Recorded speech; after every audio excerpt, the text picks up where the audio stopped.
View of Walter Banko at the Connecticut Street Armory in Buffalo, New York, Wednesday, June 12th, 2002. It is 9 a.m. The interviewer is Michael Russert. Could you tell me your full name and when and where you were born? Walter Joseph Banko, Coalport, Pennsylvania, a little town in Pennsylvania. When were you born, sir? 1926. Okay, what was your pre-war education? 10th grade in high school. Mm-hmm. And did you leave there to join the military? To join the Navy. And when did you join the Navy?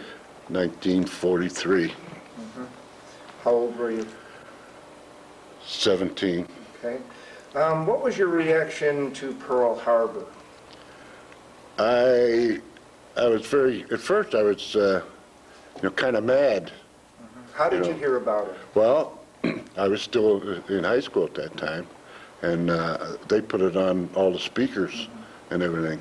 That, Pearl Harbor was, the following Monday they did, because this happened on a Sunday. Yes. See, because it was the following Monday we could watch, on the radio and so on and so mm-hmm. forth. So Sunday morning, I think I was in church, because at that time I was an altar boy in the church, and I think I was serving, when the people were coming in and they were talking about it, So I think that's the first time that I heard about Pearl Harbor. And I was very angry, They snuck up on us, Okay, were you enlisted or were you drafted? No, I enlisted. Okay. I was only 17. Why did you select the Navy? Well, me and a friend of mine went in together. Now, most of the boys that I hang around with were older than we were, and they were drafted, because they were 18. They were either drafted or some of them enlisted. So me and my buddy, who were 17, we decided we're not going to hang around this little town with all these girls. We got to get out of here. So we went to Hitchhike to Altoona, which was about 25 miles, and signed up for the Navy. Okay, where did you go for basic training? Great Lakes. Could you tell us about some of your experiences there and well, how you felt? Was this your first time away from home? Yes, but I was more or less on my own since I was a young lad, because my parents were dead, and I was tossed around from, family aunts and grandmas and so on.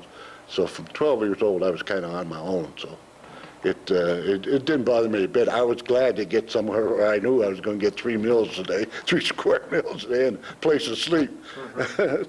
But no, Great Lakes, it's very good, marching and so on and so forth. The one thing that I can remember is I couldn't believe so many people didn't know how to swim. They were in the Navy and didn't know how to swim. In fact, while I was there for extra duty, I was up at the swimming pool as a lifeguard, and I couldn't believe how scared people were of the water, because I was always around water, it was just natural to me. My brother threw me off a 16-foot deck when I was about 2 or 3 years old, and I learned how to swim into 16 feet of water. But I was always around water, and I could not believe how many people in the Navy didn't know how to swim. Mm-hmm. So they had to go through this basic training before they could go through boot camp, Mm-hmm. Okay, where did you go for your boot camp and other training?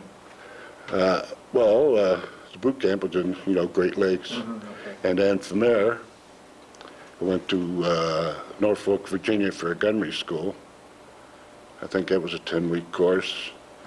And then from there, we went to Brooklyn, New York. That was the home base for the Armed Guard. That was a branch of the Navy that was on board merchant ships, cargo ships. And we manned the guns and did the watch and so on and so forth. But the ship was ran and operated by merchant marines. So it was a cargo ship. Navy gun crew on cargo ships, really what it was. They call it the Armed Guard. Mm-hmm. And when did you go to sea for the first time? Right before Christmas, because we were halfway across, probably halfway across the Atlantic, on Christmas Day.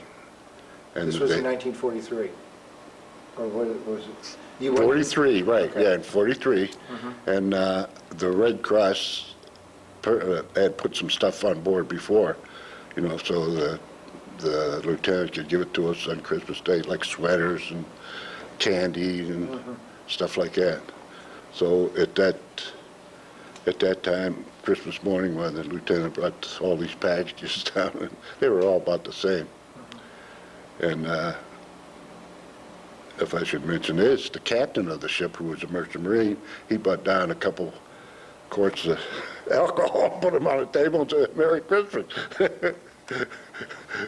So could you tell us about this first voyage across? Well, The it was, Atlantic. yeah, it was very interesting. Well, very interesting and a little scary, because at that time, the German submarines were blowing up a lot of the merchant ships, cargo ships. In fact, they had I guess what they called a wolf pack, 12, like maybe 12 submarines. 2 would carry supplies and equipment and so on, and then the other 10, what they called hunter, they'd be all around looking for American ships. And that way they could stay out there for months without coming into port anywhere. And that was kind of scary, because you know, they were knocking off, you know, quite a few of our ships. We had these, our head ship, well, we'd travel on about 100 ships in a convoy. And our lead ship, our flagship, usually a light cruiser, and then a couple destroyers, and the rest was DE, destroyer escorts. They were little, small, but they would maneuver fast, and they were equipped especially for depth charges. So they'd be running in and out of the columns all the time. You'd hear sirens go. Every time you heard a siren going, you know one of them was, so you'd figure, well, there's got to be a sub somewhere close.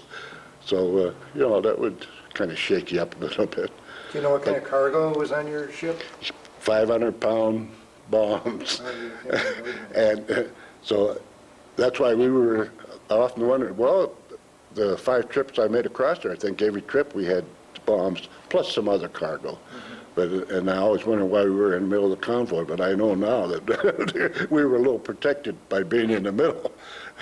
But, and then another thing, this German battleship, Bismarck, used to pop up once in a while. We used to call it the ghost ship, because every once in a while it would pop up, you know, out in the Atlantic Ocean somewhere. And they could set back, because guns, they could fire 16 miles away.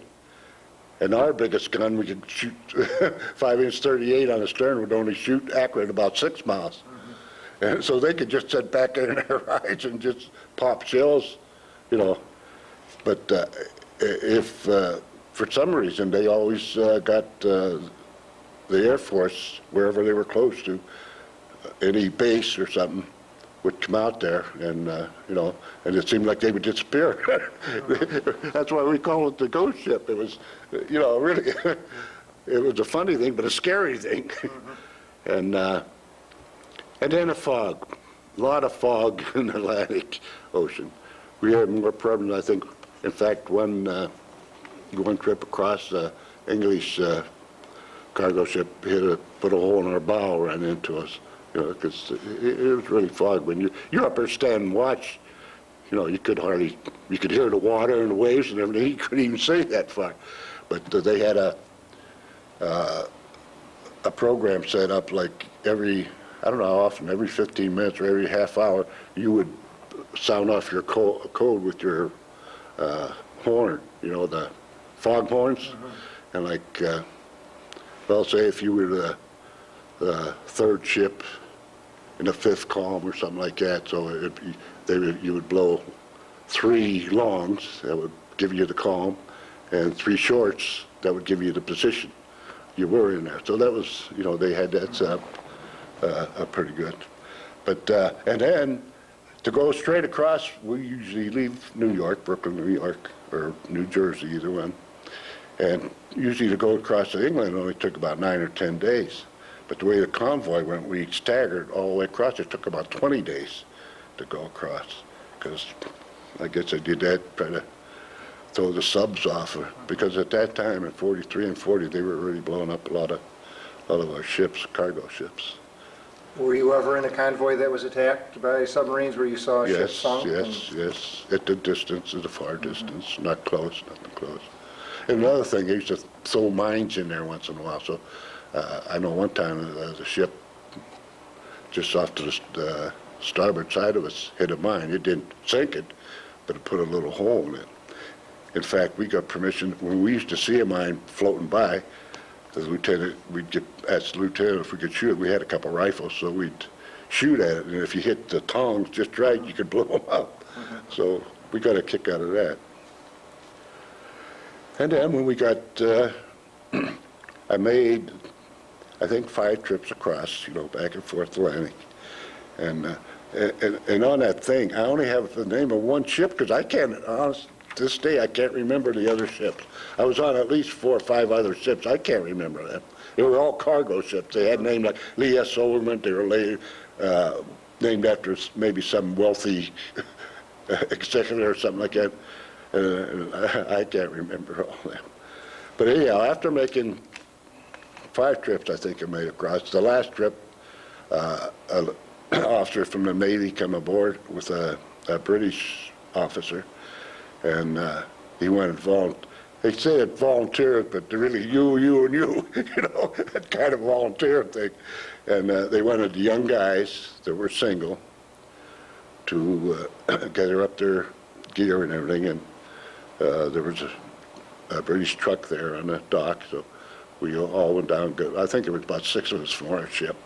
And then we stopped and picked other people from other ships. I think we ended up with maybe 100 men or something like that, 100 sailors. And the British, we returned over to the British Army, and they took us in. They trained us mostly small arms, gas mask, and how to recognize different types of gases. And the main thing was aircraft recognition. They had us, make sure that we weren't shooting at the British or American planes, we were shooting at German. So that was a big thing, was aircraft recognition. And then after we got through that, How long was that training, did you say? I think it was 6 weeks. And then after that, we got back onto the ship. Then when we come back, the ship was turned into a troop transport. They had put wooden bunks and everything down in the hatches, for troops, and they made it into a troop transport. So we were loaded up with British soldiers, not Americans, British, and we were sitting out in the English Channel, and we were sitting there, at least a couple of weeks, I think. Everybody was getting all shook up and everything, and getting disgusted, but just sitting there. In the meantime, Ike, Eisenhower and Montgomery were making up their mind when they were going to invade and where they were going to invade. So we were coming up with all different kind of games and boxing matches and wrestling matches, and some guys had a guitar singing, and we were doing anything, trying to, keep them so they wouldn't be so bored. And I used to feel sorry for the guys, because being down in the hold, a lot of them used to get seasick. The merchant marine used to go down there every night with a garden hose or a fire hose and clean up the deck and that, guys being sick and that. So then, one morning I heard this noise, and I went out on deck just in my skivvies, and it sounded like a bunch of trains or something. And I looked up in the skies, and there was thousands and thousands of planes, every kind you could think of. Being that I had gone through the recognition, I knew what different bombers and fighters, Spitfires, and what kind of. This was about 4 o'clock in the morning, and then I know just sooner get back into my room here when we announced that we were all supposed to get in our, get dressed up and go in the mess hall and have something to eat, because we were all going on in general quarters at a certain time. So I think it was maybe about 6 o'clock or so, we had orders to move out. So we went the English Channel to France. Now we went in Golden Beach. That was just a little bit north of Omaha Beach, because we had British soldiers on. Now, the problem there was going through the channel. It was only maybe about a 6-hour run from where we were to where we were going. But the Germans had what we call it, Big Bertha. They had this big gun in the side of the hill in France that was on tracks, and it would come out and fire. It could fire, I think, about 22 miles or something like that, that could reach the White Cliffs of Dover, that little town there. And of course, we were in the middle, so that's really what they were shooting at, the ship. The destroyers put smoke screens up, but the English Channel was only so wide, so they knew where we're at. So I don't stand up on the bow, because I was the first loader on a 3-inch 50 on the bow, and so standing there on the bow there, a lot of times maybe 100 yards or so, you see the big shell going by. But we were lucky, we never got hit. Some ships got hit. They had some tugs there, and they used to pull because the English Channel wasn't that deep neither. So they had tugs there where pulling these ships were hit off the side to keep the lanes open. So then when we got as far as we could go in on Gold Beach, we threw the Jacob's ladder over the side, which is a rope ladder, if you know what a Jacob's ladder is. And the soldiers, that's the way they had to get off into smaller crafts, LSTs, all kinds. There was even some people had donated cruisers, their little cruisers. There's all kinds of those ships there. And they get off there and go to shore. Now, the big thing is these guys getting down that ladder, their packs was probably about 80 pounds or more, and some of them would slip and fall in the water. They drowned. Poor guys never had a chance. A couple trips after that, they smartened up a little bit. I think it was either the Navy's engineers or SEALs used to be there when they were unloaded, and in their diving suits and everything. So if somebody did fall, they could pull them up and save them. But before that, people just drowned, because they couldn't win. So we would unload there, and then when we go back to England, every other day we'd be back to France with another load of soldiers and equipment too. And I think about the third time we started to take Canadian troops in. And then after that, one trip we had some young Polish soldiers. They had escaped up through Spain or something and went to England. England trained them and give them a uniform, they had a special color hat. And we were taking them back in. I got to talk to, I hang around my grandmother who was Polish, and I could understand, but I couldn't talk very much. But there was one guy particularly, his name was the same as mine, Walter. So I got to know him a little bit, and I used to get him some ham and eggs and stuff like this. And he seen up in my bunk there, he seen some magazines, some Superman and Batman. He went crazy over those things. So I gave them to him. I don't know what he ever did with them. But we shuttled back and forth till the war was over. And the other hazard was these buzz bombs, these 500-pound bombs that the Germans came up with, and they put a wing and low propeller, and they put a junky motor on them, sounds like a washing machine motor or something, and they would shoot them towards London. They really did a lot of damage to London. Mm-hmm. And the way they did, they'd fill them up a certain amount of gas, and when they ran out of gas, naturally they had to come down. That was their strategy, They'd shoot them up, and they'd go. When they ran out of gas, they come down. So a lot of times, within that, the fighters, British fighters, Spitfire, they found out that if they got close enough, they could tip their wing and hit the wing of this bomber and throw them off course. But where they were throwing them were down the English Channel where we were. So that was a little dangerous there. So then, after the war, orders come aboard, and we were supposed to get dressed up, put our leggings and everything on, dress uniforms. We were going to march in victory parades. We only had a few rifles, and we did have a flag with a staff. We had to borrow some from the Army.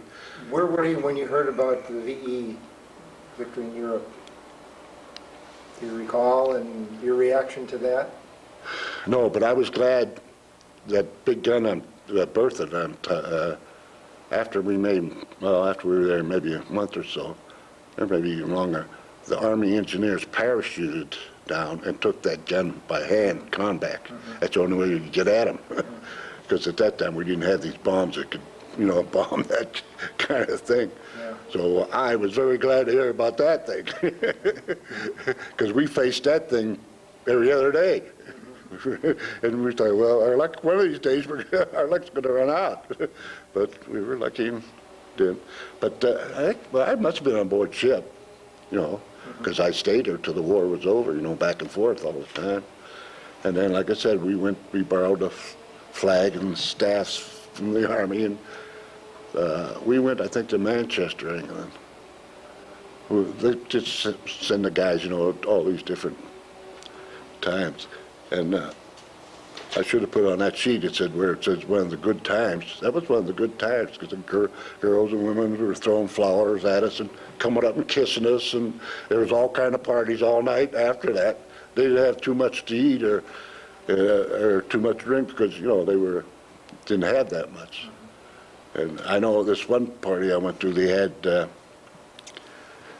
elderberry wine, and boy, did I get sick on it. I never drank elderberry wine again. Oh, man.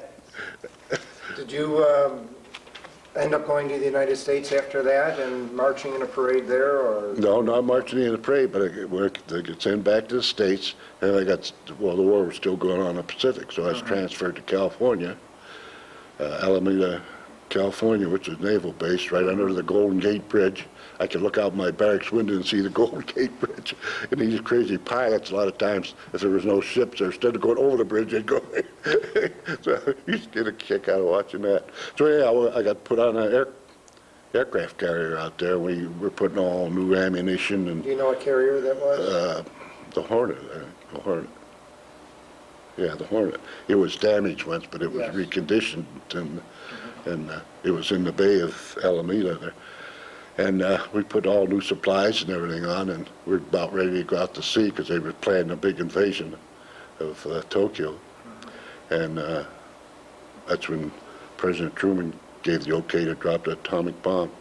So after he dropped the atomic bomb, after that, a couple of days, I got back. What was your reaction when you heard about the atomic bomb? I was glad, because I knew there would have been hundreds and probably thousands of Americans killed going into, because Japan was well fortified, and I knew there would be a lot of people killed.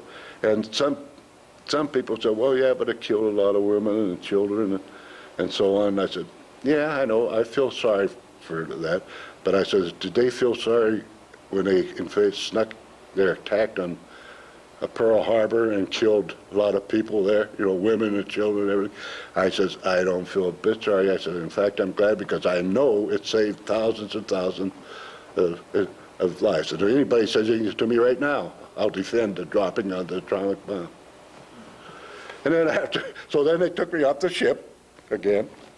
Didn't know what to do with me, because the point system, the Navy had a point system that they were discharging their people.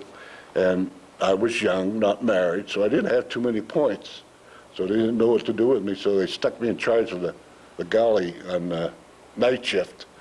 And so that's where I gained Is this in California? Yes, in Alameda, California. And I think I put on there, yes. I think I gained 55 pounds over the last 3 months I was in the Navy. If I had known that ahead of time, instead of being a gunner, I'd have signed up to be a cook. But, and because they had planes coming in all the time, being an air base, they had planes coming in all the time. So one of our duties was, too, when the plane came in, maybe you'd have a crew on there, 20, 25 men. So we used to make up them box lunches. We had a regular cook on there. He used to do all the cooking. We didn't do the cooking. But we used to make them up a box lunch. It was very nice. Sandwiches or chicken legs, something like this, and then a couple of yards of coffee, and then our driver would take it over to the barracks or wherever they were at that time. So that was one of our main functions at night, too, anybody coming in was hungry, well, we took care of them there. And so from there, they said when I was getting close to having enough points, I went to, they shipped me to Shoemaker, California, and that's where I got discharged. And my buddy, I had to wait for him a couple weeks to get out, so I just hung around Oakland there for a couple weeks waiting for him to get out. When he get out, we hitchhiked across the country. Now, this is this Bill Bigger that you Bill wrote about? Bigger, yeah, right. Now, are you still, did you keep contact with him? For a long time. The last few years, because he come back to Buffalo. Well, we hitchhiked across country, and we went to his father's place, because his father had a dairy farm and 2 sawmills. And I was in no hurry to get home at that time. Now, where was that? In Moran, Michigan. And so I stayed up there for a while, worked on the farm and sawmill and so forth. So then, a little before Christmas, I was starting to get a little homesick, because I did have a lot of sisters and a brother back in Coalport, Pennsylvania.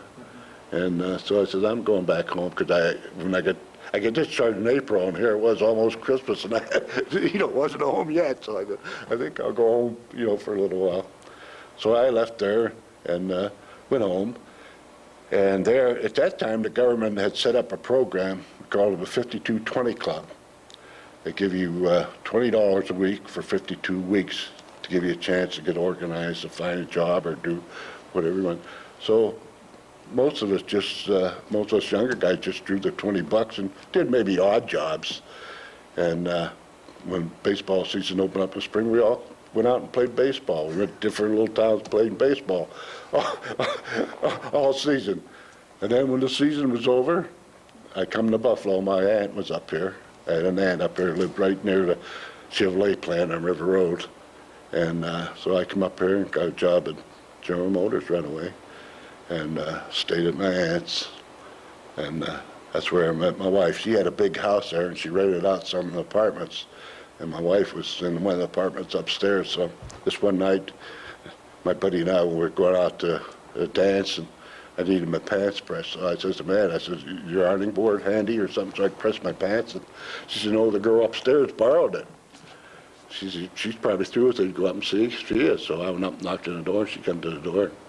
I introduced myself, and I said, I understand you got my aunt's ironing board and iron up there. She said, yeah, but I'm through with it. I said, well, as long as you got it here set up, how about pressing my pants?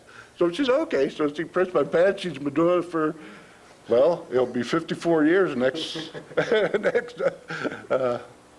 October. Yeah, October 2nd, we'll be married 54 years. And so I always, people ask me how I met my wife. I said, pressing my pants. So then the only other thing that connected with the service was I belonged to the Legion. I joined the Legion later on in life, and last week I just got voted in as commander of our post. So now, what post is that? I know you have it on there. But... yeah, it's 838 Clarence Center post. So. How long have you been a member of the Legion? The New York State Albany one for, maybe 30 years ago, but the local one, I'd say maybe 8 years.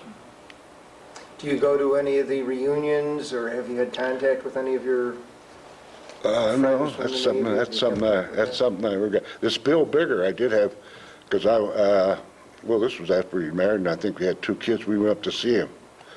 And jobs, him and his father weren't getting too along. And he got tired working on a sawmill, so he came back with me in Buffalo, and he got a job at Wickwire here in Buffalo. And so he was around Buffalo for 4 or 5 years. And he met some girl, and they went back up to Michigan. And that was, great. That was 30 years ago, and I haven't seen her. I used to get, first few years, I used to get a Christmas card from him, and I used to send a Christmas card. But last 20 years or so, and those 3 guys that you had pictures of, I have no idea where they are. Because I have friends that, like this one good friend of mine, every couple of years they go to different states and have conventions, different conventions. Like he was in the Air Force. And but I never did anything like that, so I feel sorry about that. But.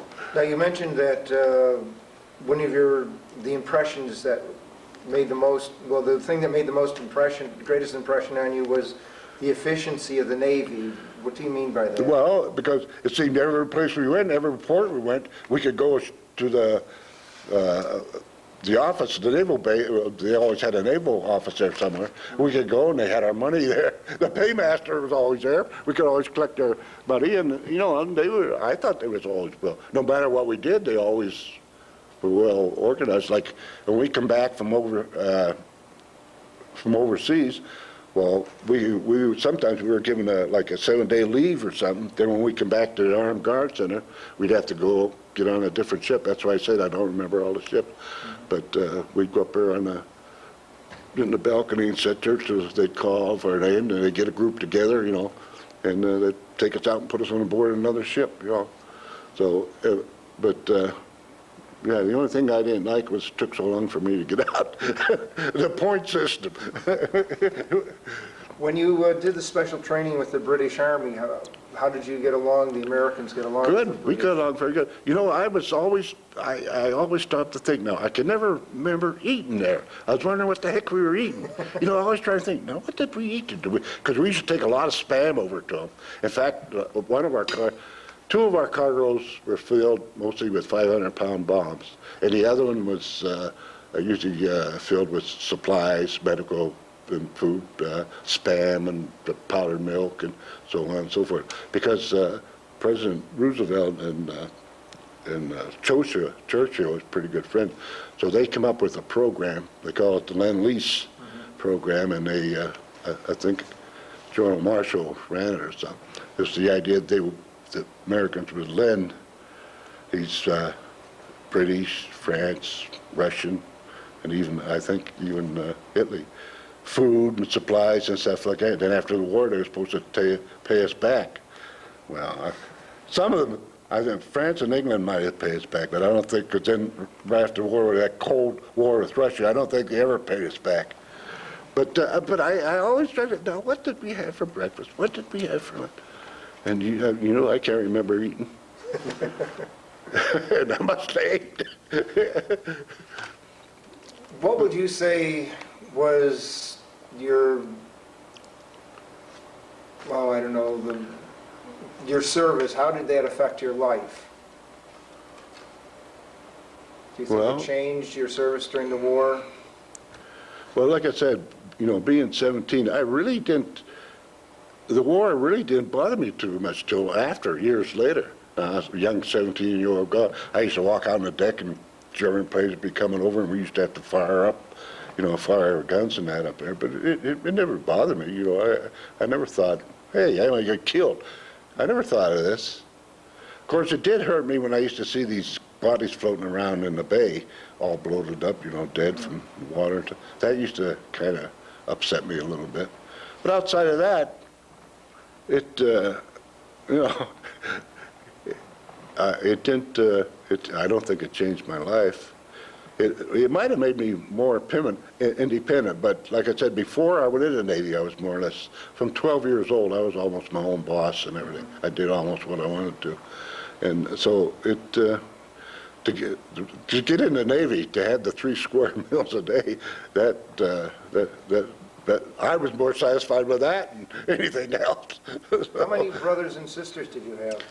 I had 4, no, one died. I had 5 sisters and 1 brother. Did he serve in the military at all? No, because he had an accident in the mines and he lost one of his eyes. He only had 1 eye. And in fact, myself and my older sisters are the only 2 living right now. My older sister is 82. And my younger sisters, they're different. One was killed in an auto accident, and you know, different things. They're all gone. I'm the baby. I was the baby. And my oldest sister, when my mother died, I was only about 3, so my oldest sister was more or less like her mother. She was about 13. She had to quit high school to take care of us because my father worked in the coal mines, and you know, he couldn't take care of the 6 kids, and so she more or less took care of it. And she's the one that's still living yet. And me, the baby. Do you have any children? Yes, I have 2 sons and a daughter. None of them, my sons, none of them had to go into service. There was always in between career or something like that, so they were never drafted or anything like that. My oldest son is a supervisor for Seaman Construction here in Buffalo. The other one works for a contractor. My daughter has 3 boys, and me and Grandma are running all over because it's baseball season. 3 of them play on baseballs, so we're helping them out. Running around. In fact, we got a baseball game tonight. We got to go to 5 o'clock. So it's like I said, we had our ups and downs in life, and hard times and bad times. Right now, good times, because I'm retired now, and living on New York State pension and Social Security. My wife has a low pension and Social Security, so we're getting along. Do you think there's anything else you want to add? No, just as I said, it was a great experience of being in the Navy, and I often thought, if I would have stayed in there for my 20 years, I could have retired at 37 years old, But I was anxious to get out. I liked it in there. I don't know why I would have been anxious to get out, because I never had any problems, discipline problems. Or one time I was late getting back from leave. I got my dates mixed up, and I was a day late. So the officer just gave me a little chewing out, and he understood. And in fact, that's the only time I can remember getting called in, for anything. But no, it's like I said, if I'd have known at the end of my Navy life, I would have joined up to be a cook. Okay. Well, I want to thank you very much for coming in. Okay. Okay.